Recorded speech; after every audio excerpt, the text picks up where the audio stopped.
Why, hello there, YouTube, and welcome to a Revolting review with me. I am Random Ross, and today I am reviewing the horror that everybody is talking about at the moment. Yes, you guessed it, Pet Sematary.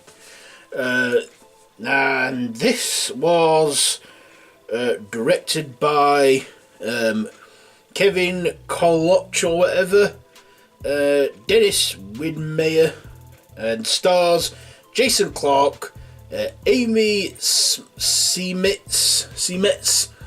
and John Lithgow. So this is a 2019 remake of the 1989 classic horror based on the 1983 horror novel by Stephen King.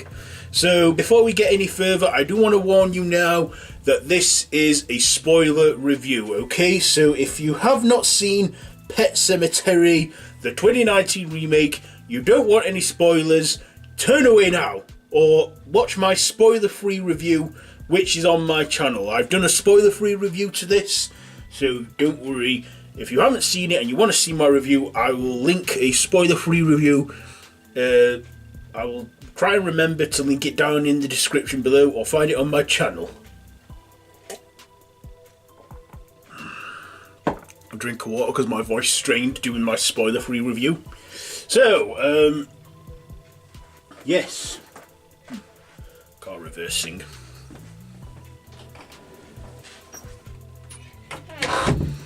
Dad's coming in. Okay, so basically, if you've seen the original or read the books, you know that the Creed family, Lewis, his wife Rachel, his daughter Ellie, his son Gage, their cat Church, move into this house with a woodlands in the back, and they have this friendly old neighbour named Judge Crendel. In this, he's played by John Lithgow, and Jason Clarke plays Lewis Creed, and we have Amy Seimetz, however you pronounce her name, as Lewis's wife Rachel.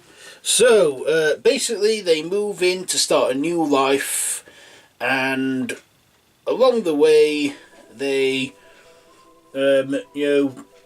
everything's fine, happy families are normal, till the family cat Church is killed by a truck, and Judd finds him, and then because he's built a bond with Ellie, he decides to, he thinks he doesn't want Ellie to go without her cat, and because Church is a cat, he thinks maybe no harm will be done, and shows Lewis the Pet Sematary beyond the Pet Sematary, the burial of the Wendigo, and he comes back, the cat Church, and he's just an evil little cat, like in the original. And then, of course, in this one, basically the second trailer gave this away. Instead of Gage getting killed, Ellie gets killed, and she comes back. He brings her back. He buries her in the burial of the Pet Sematary. And basically what happens there is things get dark. They start to, crazy shit starts happening, and Rachel, like in the original, gets killed, but she doesn't get her face ripped off this time like in the original. And then there's the ghost of Victor Pascoe.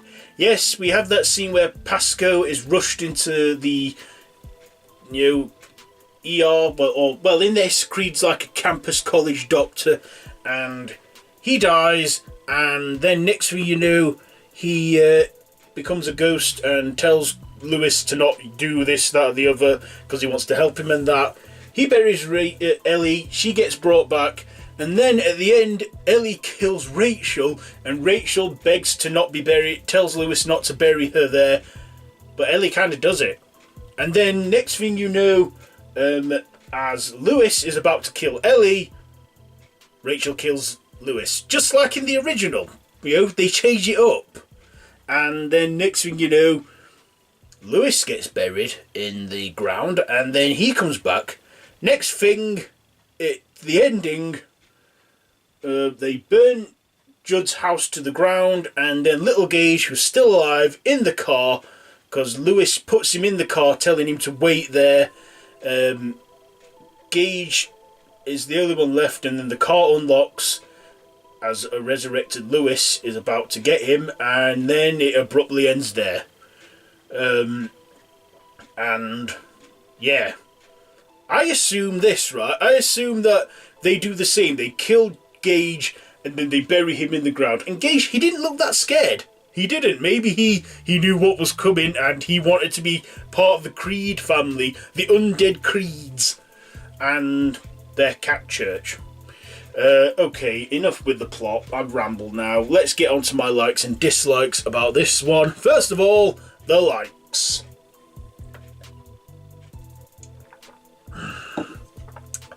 So, what did I like? I liked, that this was a remake that wasn't afraid to change up the atmosphere a bit. What happened is, in this, instead of us making us think that Gage dies, Ellie dies in this and is brought back. And the young actress who plays her, what's her name? Jade Lawrence. She was a really good, talented little actress. I have to say, she looked creepy as well when she was brought back. I also like Jason Clarke as Lewis Creed, and that he was good in this. John Lithgow, he was great too as Judge Crendel, and I kind of knew his fate anyway from the original, and yeah, they do definitely pay references to the whole Achilles tendon getting sliced. Only in this one, Ellie kills him not by slicing his lips and biting into his throat. She just stabs him to death with the scalpel. So I like that they changed that. I also like the ending, how they changed that too, because I thought that the ending wasn't how I thought it was gonna be. I thought that, maybe Lewis dies and then Rachel brings him back and then he kills her. That didn't exactly happen, as I've already said. Rachel does get buried there, and then next thing she kills Lewis, but then Lewis gets buried in the Pet Sematary. Maybe this is what was going to happen. Maybe this is what happened as the original ended. Maybe that's what Rachel was going to do. Bury Lewis and then bring him back and then go for Ellie. But that was, she was still in Boston with Rachel's family. Yeah, so I like how they changed the ending up, because in the ending, when Rachel discovers that Ellie's alive, well, not quite alive, she's undead, Lewis puts Gage in the car and makes him wait in there, and then at the end, it's like the newly resurrected Creeds come to take Gage and make him part of it. Now Gage, he didn't look scared. It's like he knew it was going to happen, that he thinking, yay! And then he's going to get resurrected, and then they're going to be an undead family. They even burn Judd's house to the ground too, and that's how the film opens. It opens where we see Judd's house burning, and then we see the Creed house, and then next thing, it cuts to the real beginning. So we don't see anything in the opening scene, just sort of the aftermath of what the ending will bring. Yes. I even liked the scene with Zelda Goldman. Now, that scene, her character in this was fleshed out more as a little girl with meningitis, and they still had that whole thing in there, the whole nightmare sequences and that, but changed them up a bit in that, but wasn't as creepy or as unsettling as it was in the original, I have to say. But this one, it was dark, it was necromantic, and yeah.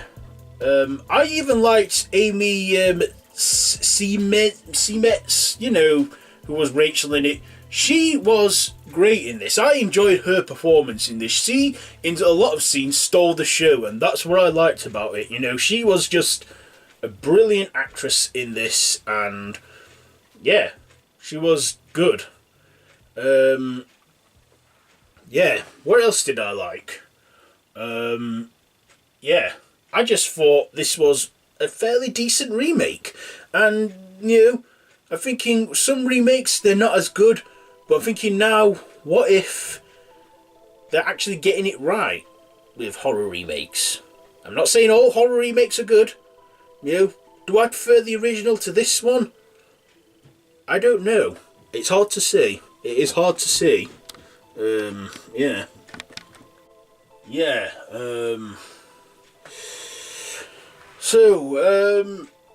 Yeah. I thought this was a nicely done remake. So what else did I like?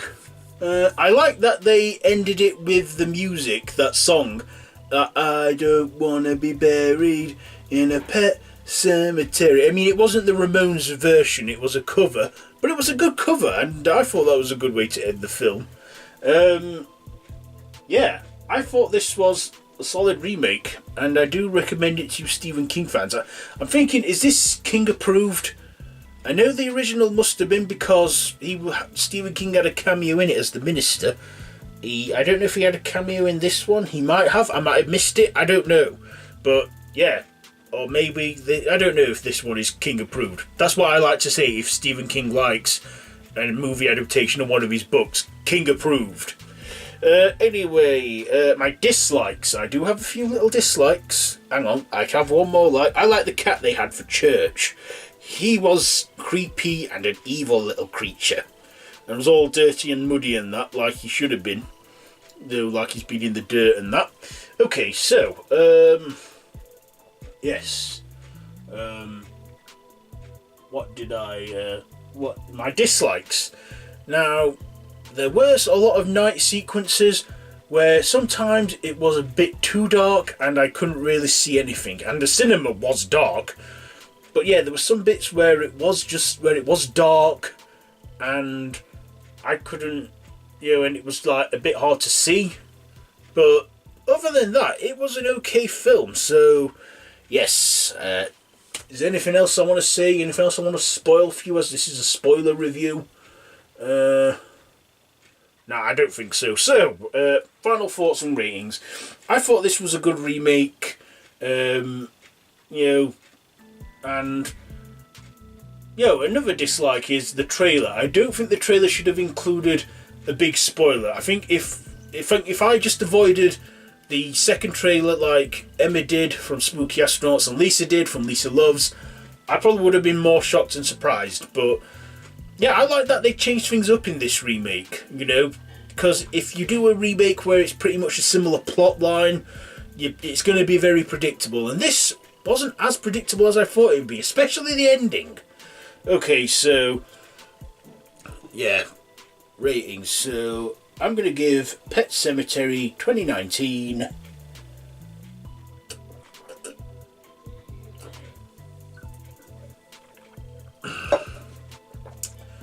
I'm giving it 4 machetes out of 5.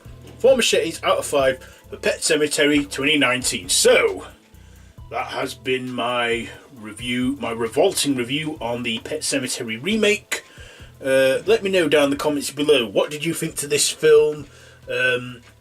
If you like this video, be sure to give it a big thumbs up. Don't forget to share with your friends. Don't forget to subscribe to my channel if you haven't already, and to hit that notification bell. All my social media links are linked down below in the description. So yeah, that's pretty much it for this revolting review. So until next time, don't have nightmares.